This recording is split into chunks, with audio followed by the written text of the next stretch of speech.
Hi friends, highway Musafir blog ചാനലിലേക്ക് എല്ലാവർക്കും സ്വാഗതം. നമ്മളുള്ളത് ദേശീയപാത 66 ഇടുബീക്കിൽ സ്പിന്നിംഗ് മില്ല് ഭാഗത്ത്. ഇവിടെയാണ് ആ പെരുമഴയ്ക്ക് മണ്ണിടിഞ്ഞ് റോഡ് ഗതാഗതം തടസ്സപ്പെട്ട ഭാഗം. ആ ഭാഗത്താട്ടോ നമ്മളുള്ളത്. അപ്പോൾ നിങ്ങൾക്ക് നോക്കിയാൽ കാണാം, അത്ര ഉയരത്തിൽ ആ സർവീസ് റോഡിലേക്ക് മണ്ണ് ഇടിഞ്ഞ കല്ലും മണ്ണൊക്കെ പാടെ ഇടിഞ്ഞ് വീണിട്ടാണ് ഇവിടെ റോഡ് ഗതാഗതം തടസ്സപ്പെട്ടത്. ഇപ്പോൾ ഒരാഴ്ചയായിട്ട് ഈ ഭാഗത്തു കൂടെ വാഹനങ്ങൾ കടന്നു പോകുന്നില്ല. പല ഭാഗത്തു കൂടിയായിട്ട് ഇതിലെ വരുന്ന വാഹനങ്ങൾ വഴി തിരിച്ചു വിടുകയാണ്. അപ്പോൾ ഇനി എത്ര ദിവസം കൊണ്ട് ഈ വർക്ക് കഴിയും എന്താണെന്നുള്ളതൊന്ന് നോക്കാൻ വേണ്ടി അങ്ങനെ വന്നതാണ്. ഈ വലിയ പാറക്കല്ലുകളൊക്കെ ഈ സർവീസ് റോഡിലായിരുന്നു കടന്നത്. ഇനിയും മണ്ണ് ഇടിയാൻ സാധ്യതയുണ്ട്. ആ ഉയർന്നു നിൽക്കുന്ന ഭാഗം അവിടെ റിസോർട്ടാണ് അതിൻ്റെ മേലുള്ളത്. അതിൻ്റെ ഭാഗമൊക്കെ പാടെയാണ് ഇങ്ങോട്ട് കൊണ്ട്. അപ്പോൾ ഇനി മണ്ണിടിയാതിരിക്കാനുള്ള പണികളാണ് ഇവിടെ നടന്നുകൊണ്ടിരിക്കുന്നത്. എന്തായാലും ഈ മറ്റു ഭാഗങ്ങളിൽ ഇപ്പോൾ ഈ വാഹനങ്ങൾ തിരിച്ചു വിട്ട ഭാഗങ്ങളിൽ വലിയ ഗതാഗത കുരുക്കൊക്കെ അനുഭവപ്പെടുന്നുണ്ട്.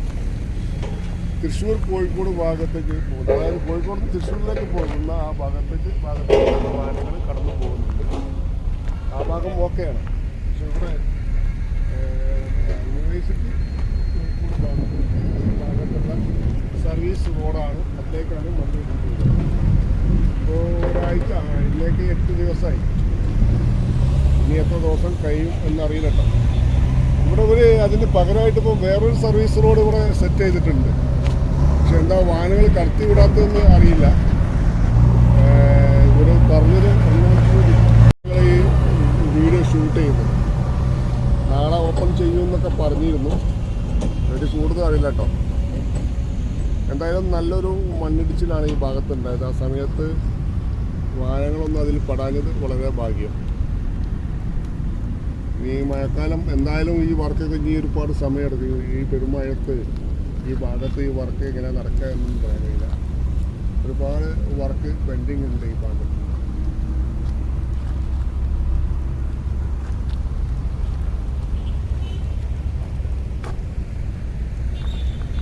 ഇവിടെയാണ് നമ്മളെ ചേളാരി, നമ്മളെ ചന്ത നടന്ന ആ ഭാഗമാട്ടോ. ആ ഭാഗത്താണ് ഈ വിഷയം നടന്നത്. ഈ മുന്നിൽ കാണുന്ന ഈ ഭാഗത്താണ് ചന്ത നടക്കാറ്. ചന്ത അവിടെ നടക്കുന്നുണ്ടോ അല്ലേ അറിയില്ല. കാരണം ഈ റോഡ് വന്നതിന് ശേഷം ഇനി ചന്ത മാറിയോ അതറിയില്ല. എന്തായാലും ഈ ഭാഗത്തൊക്കെ ഇനി ഒരുപാട് വർക്ക് ബാക്കി കിടക്കുകയാണ്. എന്നാലും ഈ NH66 ഈ ദേശീയപാതയുടെ വർക്ക് ഈ 2024 അവസാനത്തിലേക്ക് ഇവിടെ തീരുമെന്നൊക്കെയാണ് നമ്മൾ പ്രതീക്ഷിച്ചിരുന്നത്. പക്ഷേ അതിൻ്റെ ഒരു പ്രതീക്ഷ ഇപ്പം നമ്മൾ കാണുന്നില്ല. ഇങ്ങനെ മഴ പെയ്യുകയാണെങ്കിൽ അനിഷ്ട സംഭവങ്ങളൊക്കെ ഉണ്ടാകുമ്പോൾ ഈ പ്രകൃതിക്ഷോഭവും കാര്യങ്ങളൊക്കെ ഉണ്ടാകുമ്പോഴുള്ള വിഷയങ്ങളുണ്ട്. ഈ പ്രൊജക്ട്മാരി പറഞ്ഞിട്ട് കാര്യങ്ങൾ സ്വാഭാവികമാണ്. പക്ഷേ അതിൻ്റെ മേലെ കണ്ട ഒരു റിസോർട്ടാണ്. ഈ ഇതിൻ്റെ മേലുള്ള റിസോർട്ടാണ്. ആ റിസോർട്ടിൻ്റെ ഒരു ബിൽഡിങ്ങിൻ്റെ ഭാഗമാണത്. അതെപ്പോഴും അങ്ങോട്ട് താഴത്ത് പോയെന്നുള്ളത്. അത് പാറക്കല്ലിനൊക്കെ മുകളിലാണ് ഇപ്പം നിൽക്കുന്നത്. അതോടെ ഇടിഞ്ഞ് വീഴാൻ കണക്കായിട്ടാണ് നിൽക്കുന്നത്. അതൊരു പ്രൈവറ്റ് പ്രോപ്പർട്ടിയാണ്. ശരിക്കും പ്രൈവറ്റ് പ്രോപ്പർട്ടിയിലെ ഈ മണ്ണാണ് റോഡിലേക്ക് ഇടിഞ്ഞ് വീണത്.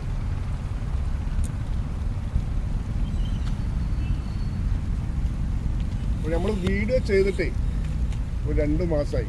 ചില സംഗതി കാരണങ്ങളെ കൊണ്ടൊക്കെ വീഡിയോ എടുക്കാൻ കഴിഞ്ഞില്ല. കാരണം ലൈവായിട്ടൊന്ന് വന്ന് വീഡിയോ ഈ ഭാഗത്തുള്ള വീഡിയോ ഒന്ന് എടുക്കാതെ വെച്ചതാണ്. എന്തായാലും വാഹനങ്ങളിപ്പോൾ ഈ ഭാഗത്ത് കൂടെ ഇപ്പോൾ ഇവിടെ കടന്നു പോകുന്നതിന് തടസ്സമില്ല. ഇനി എന്താ ഈ ഭീഷണി നിലനിൽക്കുന്നതുകൊണ്ടാണോ അറിയില്ല, മണ്ണ് ഇടിഞ്ഞ് വീഴും എന്ന ഭീഷണി നിലനിൽക്കുന്നതുകൊണ്ടാണോ അറിയില്ല, റോഡ് ഓപ്പൺ ചെയ്ത് കൊടുത്തിട്ടില്ല.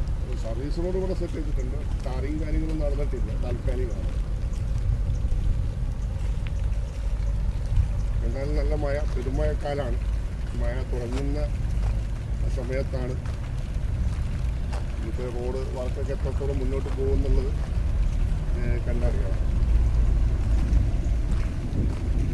അപ്പോൾ അതൊക്കെ ആട്ടോ ഇവിടുത്തെ സ്ഥിതി. ഇത് കോഹിനൂർ ഇടിമുഴിക്കൽ കൊയ്യുമല്ല, സ്പിന്നിങ് മിൽ ഈ ഭാഗം.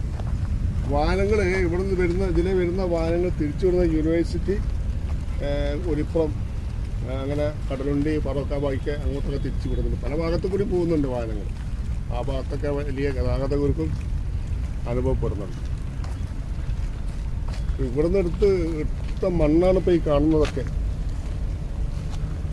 ഇവിടെ ഈ സൈഡ് വാളെ ഇതേമാതിരി ഇവിടെ കൊണ്ടുപോയി വെച്ചു. ഇവിടുന്ന് അങ്ങോട്ടുള്ള വർക്ക് അവർ ചെയ്തില്ല. അതാണ് ഇത്ര വലിയൊരു അനിഷ്ട സംഭവം ഇവിടെ ഉണ്ടായത്. ശരിക്കും സർവീസ് റോഡ് ഈ സൈഡിൽ കൂടെ ഉണ്ടോ പോകേണ്ടത്. ഇതിൻ്റെ അലൈൻമെൻറ്റ് എങ്ങനെയാണ് ഒന്ന് കണ്ടിക്കൊടുക്കുക. ഈ പൊക്കിളിൽ നിൽക്കുന്ന ഇതാണ് സൈഡിൽ ഡ്രെയിനേജൊക്കെ ഉണ്ട്. ഇതിലാണ് സർവീസ് റോഡ് പോകേണ്ട സ്ഥലം. ഇതാണ് ഇതിലെ കൂടെ ആയിരുന്നു പോയിരുന്നത്. പക്ഷെ അവിടേക്കാണ് ഈ മണ്ണ് ഇടിഞ്ഞ് വീണത്.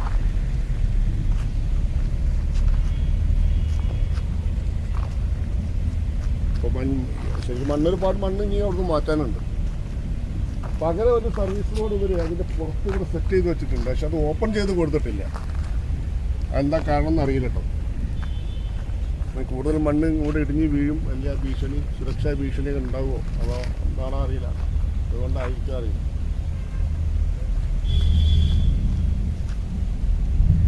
അപ്പോൾ ഇനി നമ്മളെ ഇവിടുന്ന് കുറച്ച് അങ്ങോട്ട് മുന്നോട്ട് പോയേക്കാം. നമ്മൾ ഇടിമീക്കിൽ ആ ഭാഗത്തേക്കൊന്ന് പോയി നോക്കട്ടോ.